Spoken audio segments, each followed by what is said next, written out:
বুঝলাম না, চাচা দৌড় দিলে কেন? হ্যাঁ, চাচা তো দৌড় দিয়েছে, সেটাই দেখবো।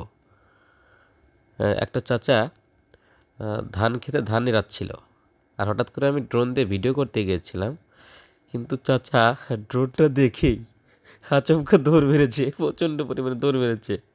আমারও কৌতূহল জাগলো, দেখি চাচা দৌড় দিল কেন। চাচা কি ভয় পেয়েছে নাকি? চাচা ড্রোনের দিকে তাকায় আর দৌড়ায়, তাকায় আর দৌড়ায়। আমিও নাছোড়বান্দা, দেখি চাচা আজকে কোথায় যায়। দেখতে দেখতে চাচা একটা আখ ক্ষেতের মধ্যে প্রবেশ করেছে। আখ ক্ষেতের মধ্যে ওই দেখেন চাচা কিন্তু দেখছে যে ড্রোন, ওই দেখেন চাচা কিন্তু দেখতেছে। ওই দেখেন আখ ক্ষেতের ভিতরে চাচা কিন্তু প্রবেশ করেছে। দেখি চাচা আজকে কী করে, সেটাই দেখব। যারা ভিডিওটি দেখছেন আসলে বাজে মন্তব্য করবেন না।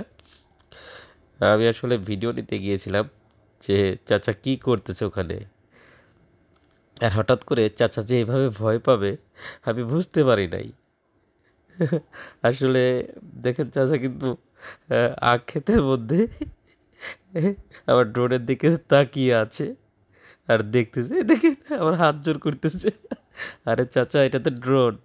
আমি বুঝলাম না চাচা, চাচা মনে হয় আগে ড্রোন দেখি নাই না কি, বুঝলাম না। এখন তো মাঠে ঘাটে সবাই তো ড্রোন দিয়ে ভিডিও করে, আমিও তো ড্রোন দিয়ে মাঠের ভিডিও ভিডিও করার জন্য গিয়েছিলাম, কিন্তু চাচা যে এরকম করবে বুঝতে পারি নাই।